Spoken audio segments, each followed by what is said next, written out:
Oi, gente, tudo bem com vocês? Meu nome é Yuri e nessa aula a gente vai introduzir a química orgânica. Vamos lá. Bem, primeiro tem todo um contexto histórico, né? Os compostos orgânicos, eles já eram utilizados pela humanidade desde a antiguidade, mas foi só de alguns séculos para cá, lá pelo século XVIII, que os cientistas passaram a prestar mais atenção para esses compostos que eram encontrados nos seres vivos. Então a gente tem primeiro essa separação do Bergman entre compostos orgânicos e inorgânicos. Os orgânicos seriam os provenientes de organismos vivos, enquanto os inorgânicos teriam origem mineral. Bem, puxando a corda dele, né, veio o Berzelius com a teoria da força vital, que dizia que os compostos orgânicos só poderiam ser sintetizados por seres vivos, então eles não poderiam ser produzidos em laboratório. Esses compostos até então só eram realmente encontrados em seres vivos.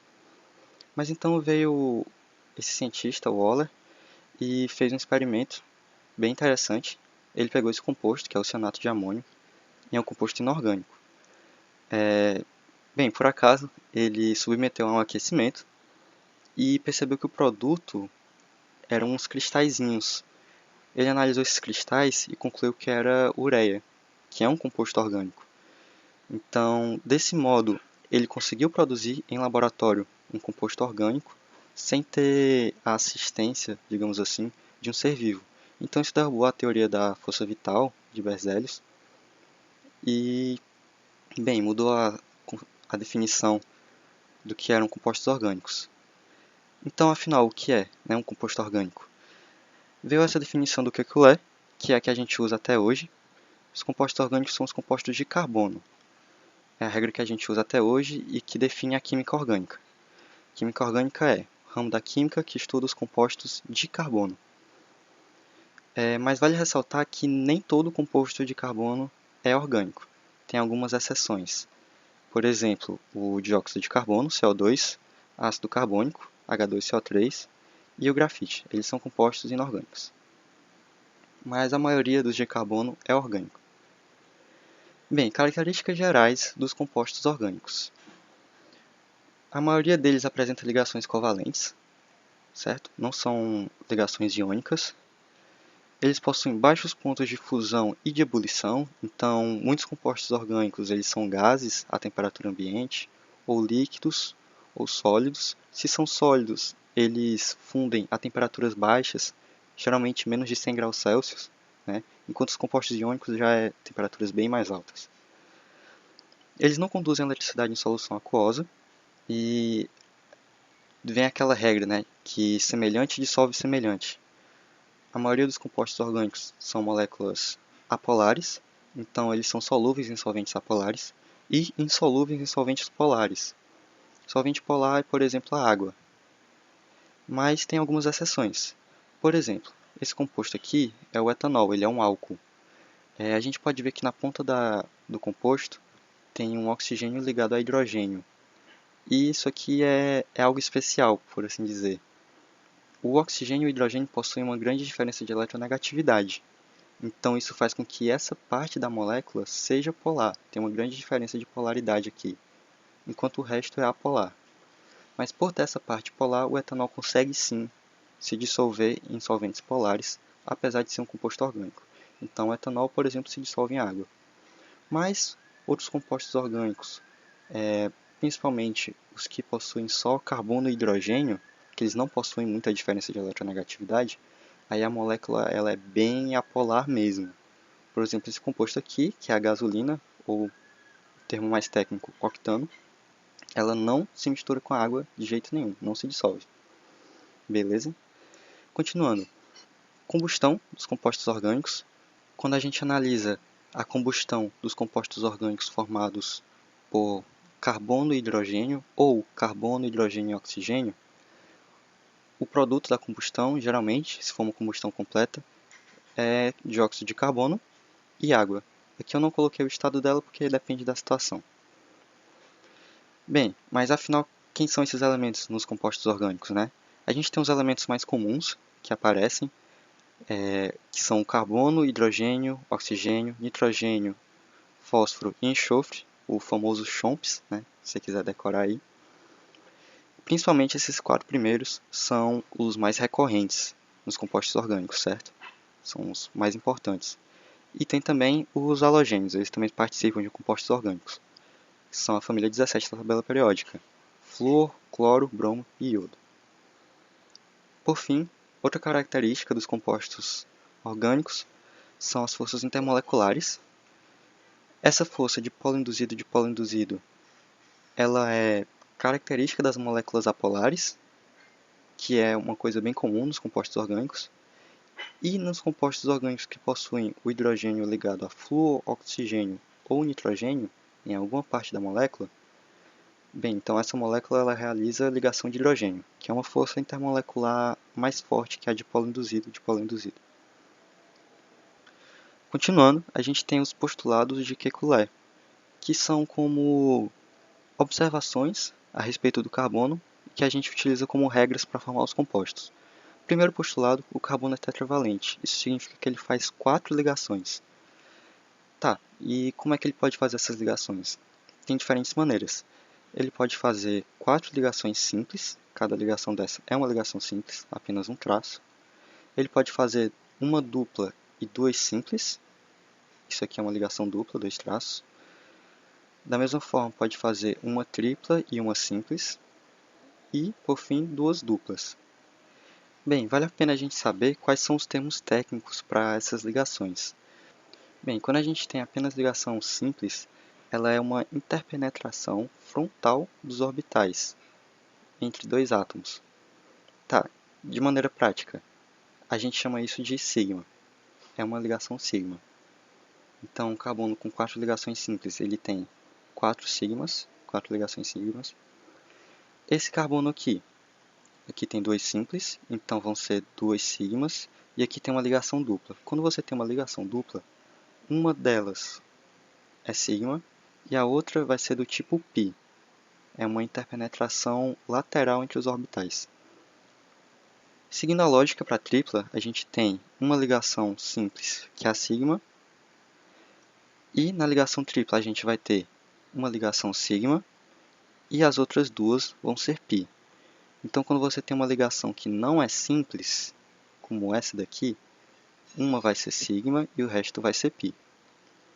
E não existe ligação quádrupla, certo? E para esse caso de 2 ligações duplas, mesma lógica. Para cada uma delas, a gente vai ter uma sigma e uma π. Continuando.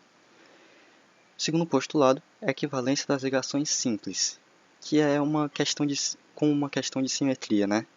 Aqui a gente tem esse desenho, carbono ligado a 3 cloros e um hidrogênio, e a gente pode ver que de uma figura para outra é como se eu estivesse girando o composto. O hidrogênio está passando para diferentes lugares, né? E acontece que, como as ligações simples elas são equivalentes, a gente pode dizer sim que esses compostos são o mesmo composto. Ok? Isso para as ligações sigma.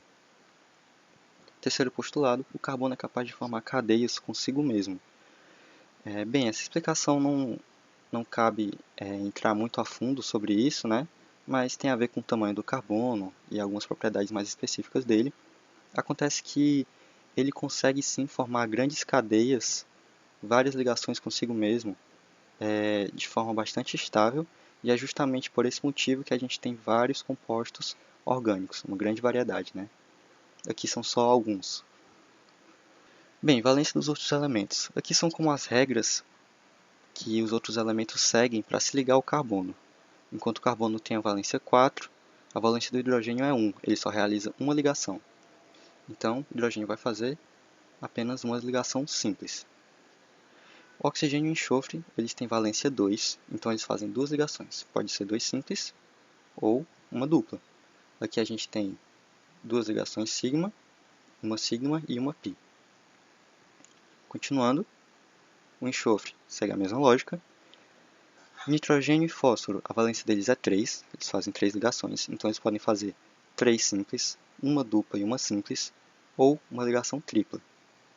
Novamente, para esse caso, 3 ligações sigma, uma sigma, uma π, uma sigma no meio, uma π em cima e uma π embaixo.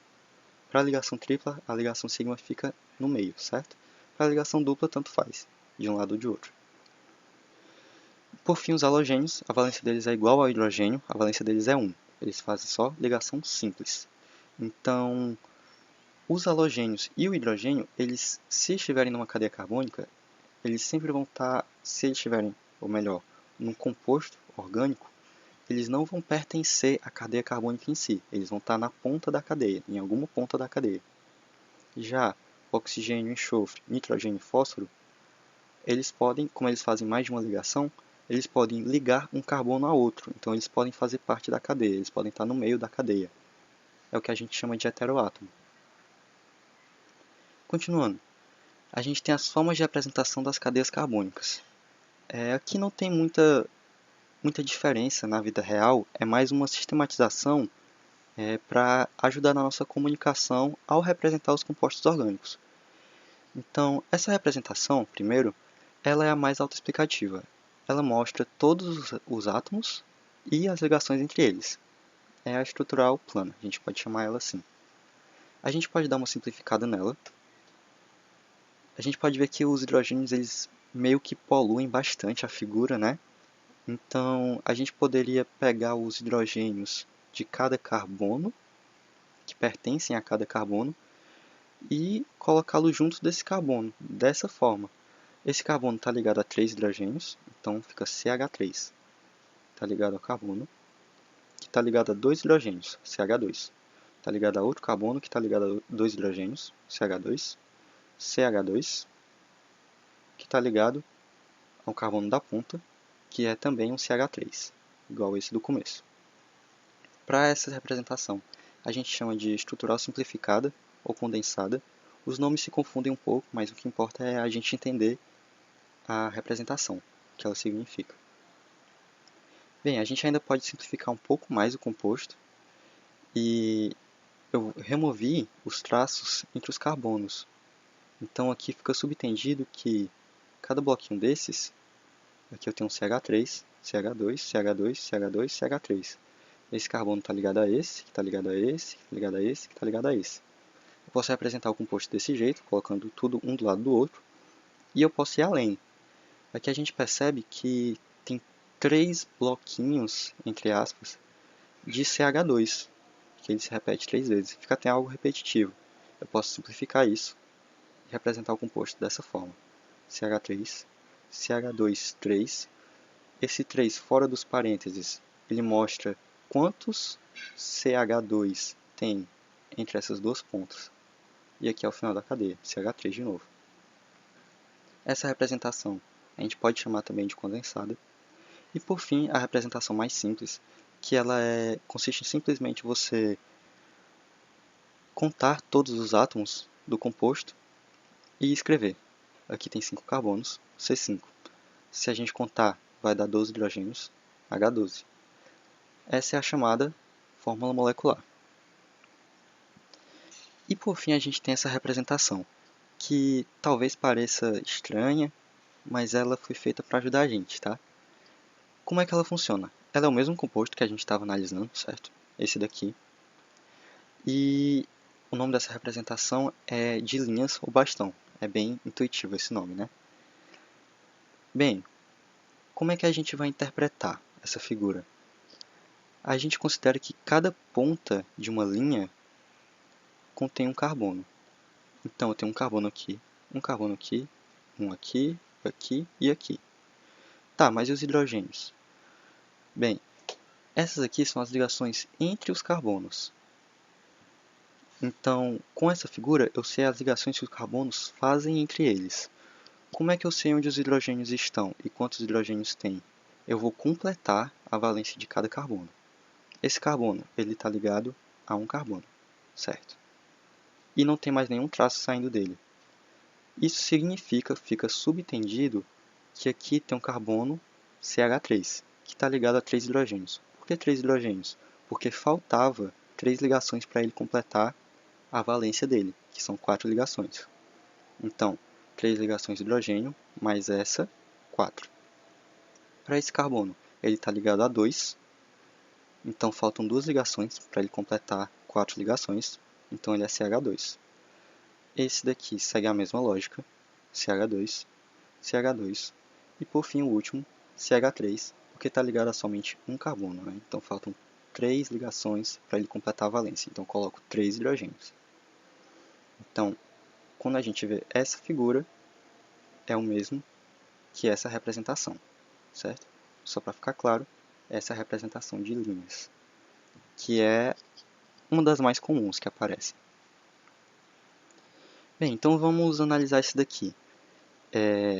Vale ressaltar, né, que quando você tem átomos diferentes de carbono ou de hidrogênio no composto orgânico, por exemplo, o oxigênio, eles têm que aparecer, eles têm que estarem desenhados, senão não tem como você saber que eles estão lá. Então aqui a gente tem um oxigênio e esse hidrogênio. O hidrogênio não fica subtendido? Fica assim. Aqui ele colocou, mas não precisava, tá? Podia ser o composto só esses traços e ligado ao oxigênio aqui. Bem, vamos decifrar essa figura. Aqui a gente tem um carbono ligado a um carbono. Então faltam 3 ligações para ele completar a valência, CH3. Aqui um carbono, ele já tem 2 ligações, então faltam 2 para ele completar a valência, CH2. Esse carbono aqui, ele está ligado a um carbono, está ligado a um hidrogênio, e faz uma ligação dupla com oxigênio. Opa, 1, 2, 3, 4. Ele já faz 4 ligações, então eu sei que ele só tem um carbono, não está faltando nenhum hidrogênio nele. E acaba, né? Aqui a ponta da cadeia tem um hidrogênio. Se na ponta da cadeia tiver um átomo, a gente não considera que tem um carbono aqui, certo? Aqui da mesma forma, acaba com oxigênio. Então esse composto ele é equivalente a essa representação, certo? Eles são a mesma coisa. E tem ainda outra característica dessa representação de linhas, ela foi feita para ser prática, né? Então, tem um grupamento dos compostos orgânicos que ele é muito comum e ele aparece representado dessa forma, na estrutura de linhas. Ele aparece bastante.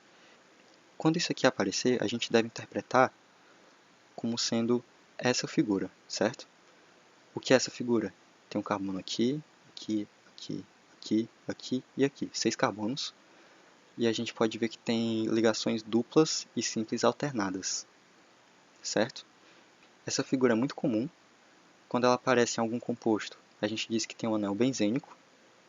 E se ele estiver sozinho, a gente diz que é o benzeno, o nome desse composto, certo? A representação dele na forma estrutural plana fica desse jeito. Continuando, a gente tem a classificação dos carbonos na cadeia. Primeiro, quanto à conectividade com outros carbonos. A gente tem os carbonos primários, secundários, terciários e quaternários. Primário, ele se liga a 0 ou 1 carbono. Secundário se liga a 2, terciário se liga a 3, quaternário se liga a 4. Tá, mas como é isso? É melhor a gente visualizar, né? A gente tem esse exemplo e vamos classificar cada um desses carbonos. Esse carbono primeiro, ele está ligado a quantos carbonos? Ele está ligado a 3 hidrogênios e a um carbono, então ele é primário. Esse carbono aqui, ele está ligado a quantos carbonos? 1, 2, 3, 4.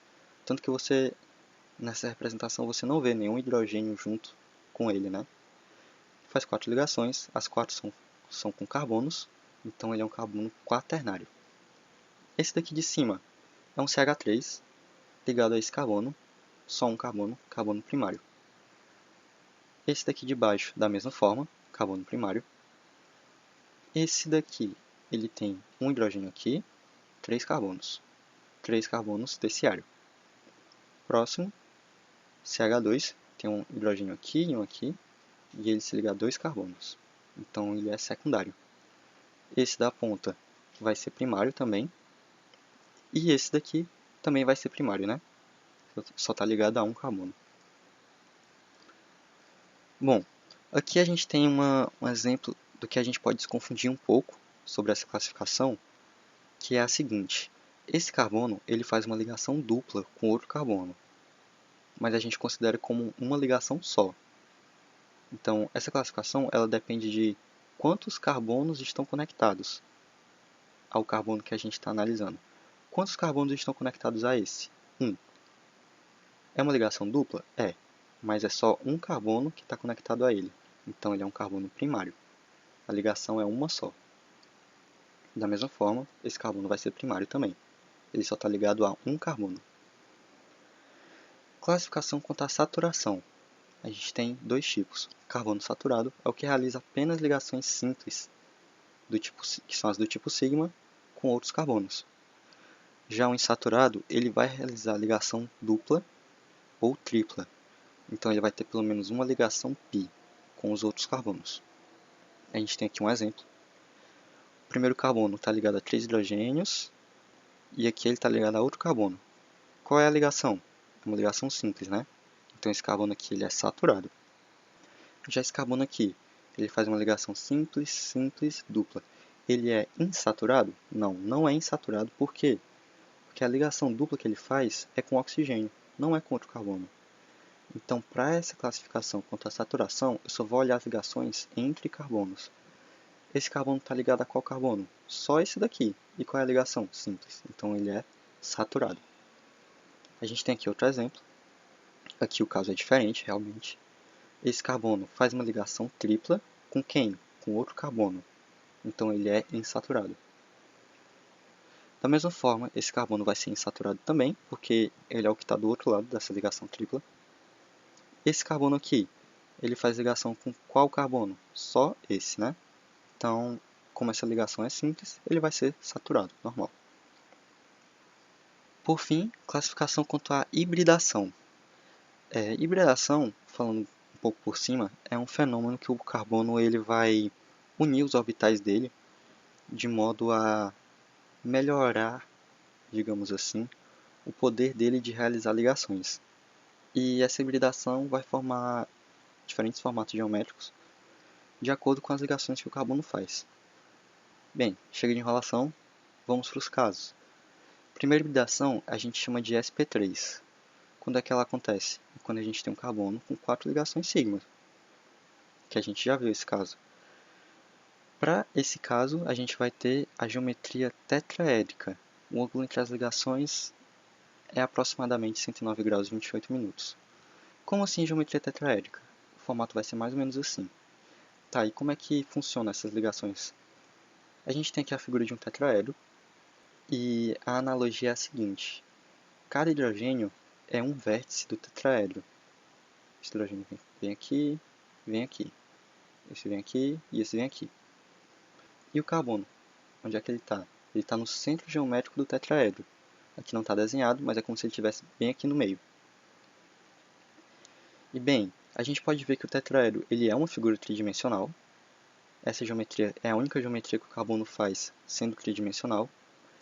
E aqui, ó, as ligações elas estão no meu plano de observação.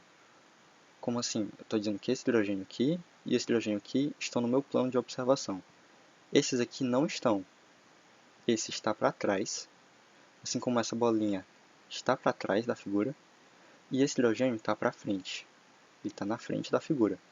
Então, para quem está atrás, eu coloco a ligação pontilhada, e para quem está na frente, eu coloco essa pintada, né?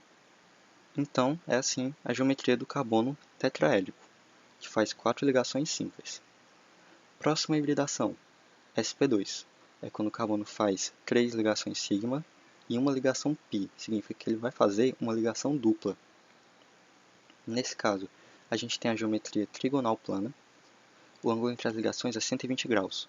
Por que 120 graus? Bem, a gente tem aqui o carbono sp2, está fazendo uma ligação dupla. O ângulo entre as ligações está sendo 120 graus porque deve ser o maior possível, para garantir maior estabilidade para a molécula. Então, daqui para cá 120 graus, 120 graus, 120 graus, para elas estarem também igualmente espaçadas. E a geometria é trigonal plana, porque a gente pode ver aqui que forma uma espécie de triângulo ao redor do carbono, né? Do carbono sp2. Aqui a gente tem uma ligação sigma, outra sigma, e aí na dupla é que a gente vai ter uma sigma e uma π.